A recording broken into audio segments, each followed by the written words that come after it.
Namaskar. Indira Gandhi, the second phase, January 1980 to October 1984. In the 1980 general elections for the 7th Lok Sabha, the Congress was returned to power with a strong majority. Indira Gandhi won from Raebareli in Uttar Pradesh as well as from Medak in Andhra Pradesh. She chose to keep the Medak seat. Chosen as the Congress parliamentary leader, she became the Prime Minister of India once again. Indira Gandhi trusted a very few and had come to rely more and more on her son Sanjay, who had also been elected to the Lok Sabha. She was not ready to share power with anyone else, but in June 1980, Sanjay died when he tried out some stunts in the plane he was flying and lost control. And Rajiv Gandhi, Indira's elder son, an airline pilot with no experience. An airline pilot with no experience in politics was reluctantly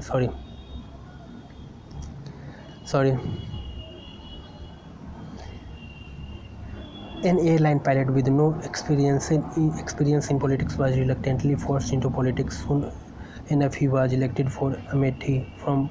An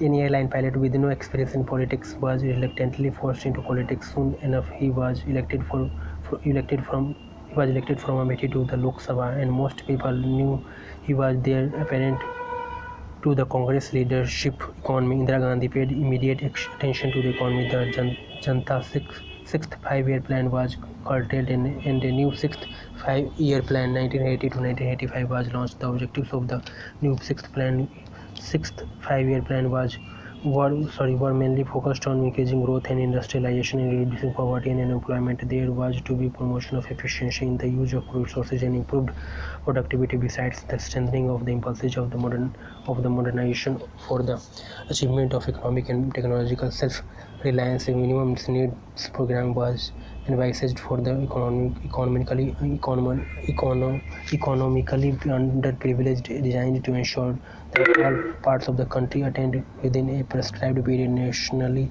accepted standards.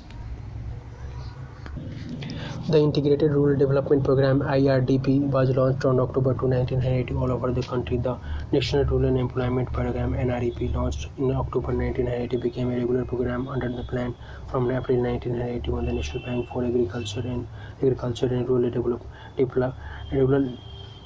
Development was established for the development of rural sector in 1982 on the recommendation of the Shiva Raman Committee. The sixth plan is considered to have initiated the first steps towards economic liberalization, with the government subsequently launching Operation Forward in 1982. They were the first cautious attempt at reforms, but they were too cautious to have much effect. Indira Gandhi was wary of the multinational companies eroding the country's self-reliance. Improvement in the ecological and environmental aspects of the country was also to be given attention. According to the sixth plan, it is worth recalling that Indira Gandhi had attended and spoken at the first UN conference on environmental in 1972. In her career stint as Prime Minister, she was behind the implementation of the Wildlife Protection Act of 1972 and the Water Prevention and Control of Pollution Act of 1974. The Wildlife Protection Act facilitated the establishment of wildlife sanctuaries and national parks, and Project Tigers was launched in 1973. Now in her second stint in power, the Forest Conservation Act of 1980 and the Air Prevention and Control of Pollution Act of 1981 were enacted. Foreign relations. Sri Lanka and Tamils problem. In the area of foreign relations, Indira Gandhi was unhappy with Sri Lanka's turn away from socialism. After Sri Mavo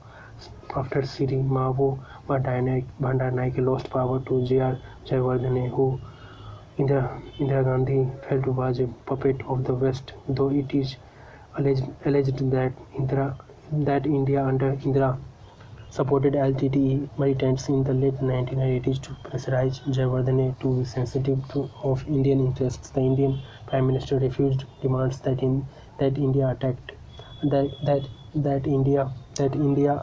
Sri Lanka after the incidents of Black July 1983, in which Sinhalese mobs targeted the Tamils of Sri Lanka. Pakistan Siachen conflict. India Pakistan relations reached low depths after the rise to the power of General Muhammad Zia-ul-Haq in Pakistan in 1978. It was strongly felt in India that General Zia supported Khalistani militants in Punjab.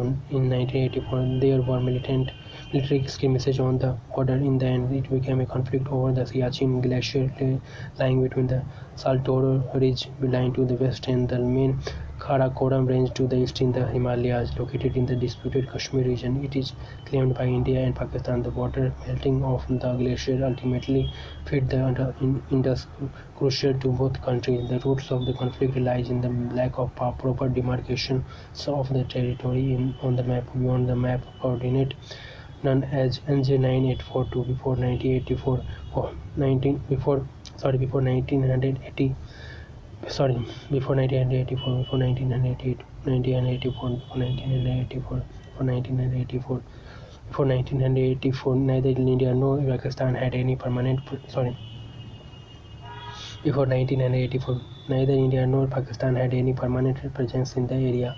However, in order to reinforce their claim sorry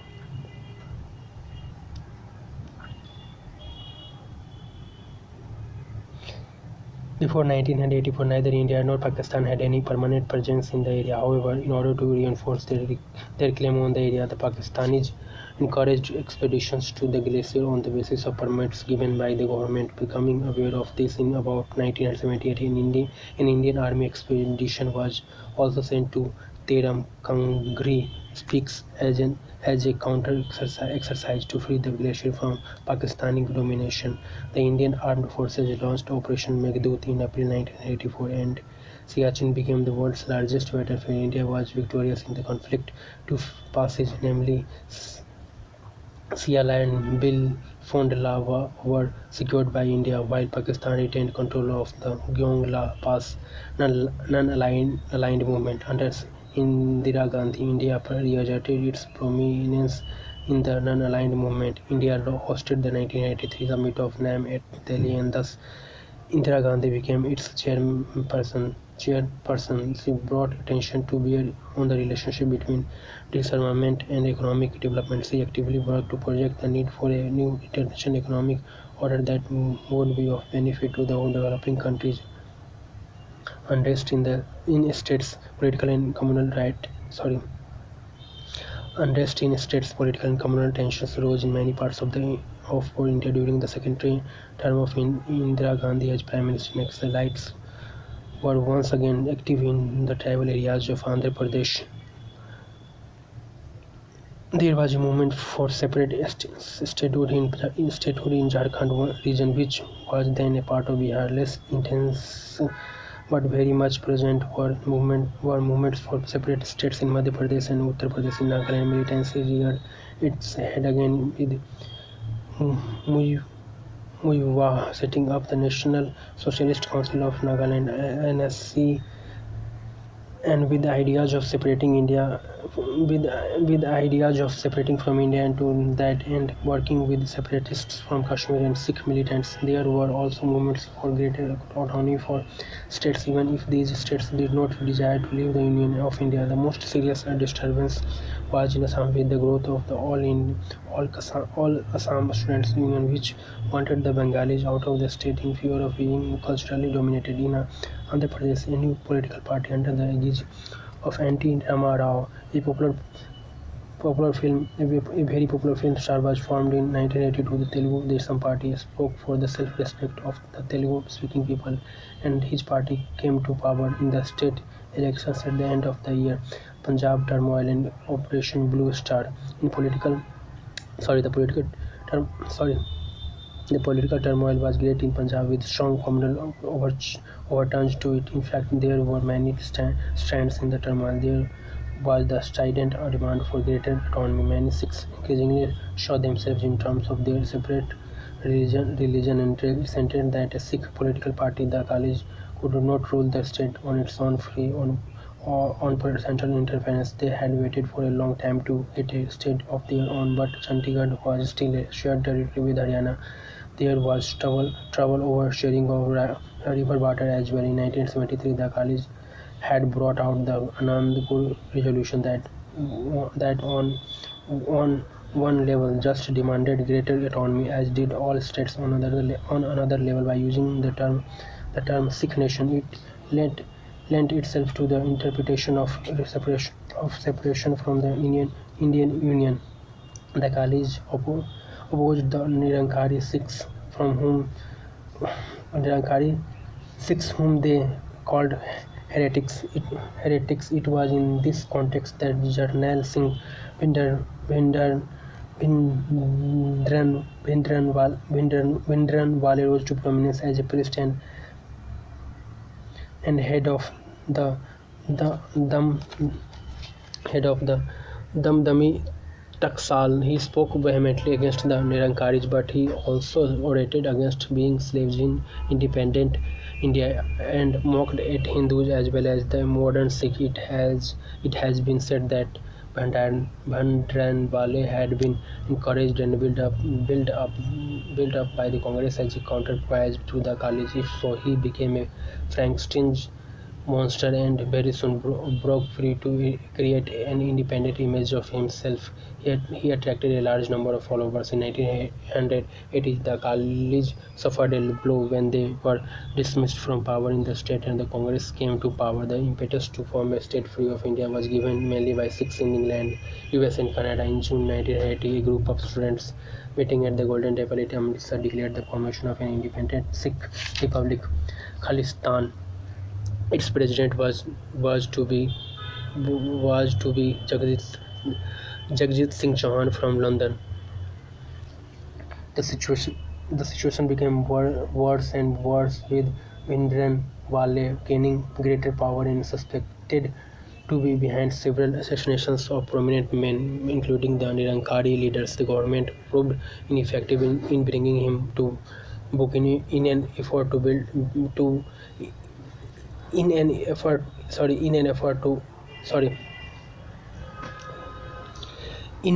to up the ante against Bhindranwale. The Akalis became more extreme in their views. Their legislators resigned en masse from the State Assembly on Republic Day of 1983. It seemed to indicate that their commitment to the Indian Constitution was not firm. Bhindranwale, in the meanwhile, was becoming more virulent towards the Hindus in his speeches and instigating Sikhs to violence against the Hindus in order to drive them out. Conflict between Hindus and Sikhs seemed impossible in light of the origin of the Sikhs, but it had now come about. The central government sent a team led by Narasimha Rao to try to convince Bhindranwale to make peace. The negotiations failed and the law and order situation in Punjab continued to deteriorate. Khalistani terrorists, reported to be encouraged by Pakistan, were slowly entrenching themselves in Punjab, and killings took place to eliminate prominent Hindus and Sikh officials. In October 1983, a bus was stopped and the Hindu passengers on it shot. The center imposed president's rule on the state. Bhindranwale moved without facing any hindrance into the Akal Takht, the seat of temporal authority for the Sikhs near the Golden Temple, which was the seat of spiritual authority. By 1984, beginning, Bhindranwale and his associates had begun to fortify the Golden Temple complex, and arms and ammunition as well as food stocked. It was all under the command of Subek Singh, once a major general and hero of the Indian Army, but later dismissed from it. Clearly, strong action needed to be taken. Indira Gandhi gave her permission to initiate Operation Blue Star on the recommendation of Army Chief A.S. by the night of June 2, 1984, and June 3 curfew and June 3 and June 3 and June 3 and June 3 and June 3 and June 3 curfew had been imposed on the state of Punjab. All means of communication and more public travel suspended, and electricity supply interrupted. Media was strictly censored. It was on the night of June 5 that the actual army action began, with the army storming Harminder Sahib under the command of Major General K.S. Brar, who acted under the direction of General K. Sundarji. The militants were not easy to subdue as they had sophisticated weaponry. In the end, the tanks had to be used against the Akal Takht before the army had full control of Harminder Sahib. By the morning of June 7, Bhindranwale was found dead, as was Subheg Singh. While many militants were killed, there were also many casualties among the army personnel as well as civilians. Aftermath, the operation caused great disturbance to the Sikhs all around the world. Many Sikhs left the Indian army, even mutinies by Sikh soldiers were reported, but it did not put an end to militancy in the state and cleared the Golden Temple complex of arms and ammunition, at least for the present. But the assassination of a prime minister is also to be seen as the result of Operation Blue Star. On the morning of October 31st, 1994, while walking over from her house to her office, she was shot by her Sikh security guards, Beyant Singh and Satwant Singh. She was rushed to the All India Institute of Medical Sciences, but she did not survive, though it was generally known that Indira Gandhi had died. All India Radio and Doordarshan made the official announcement only in the morning. The Indira Gandhi era was over. Her son Rajiv Gandhi was sworn in as Prime Minister by President Jail Singh that very evening, after Congress leaders unanimously decided that he should take the post. Legacy: Indira Gandhi was in power for a long time as a result of economic programs and Legacy: Indira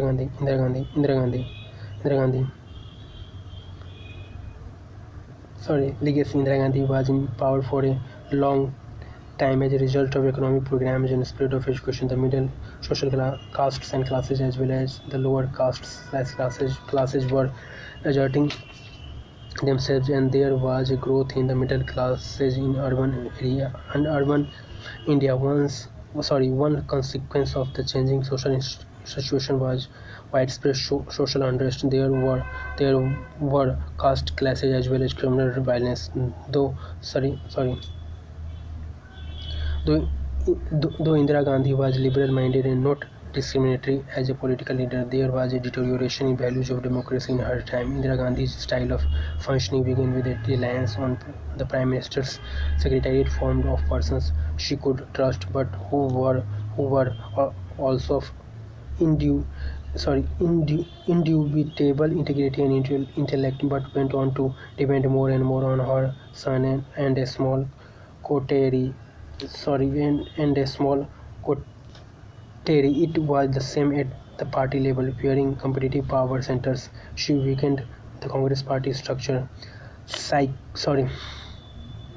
Psychophancy grew, and a party that had developed a well-organized structure with grassroots presence and a range of regional leaders across the country gradually lost strong leadership at the state level and gave up the democratic style of choosing its leader and officials. A member of the Gandhi family had now become indispensable for holding the party together.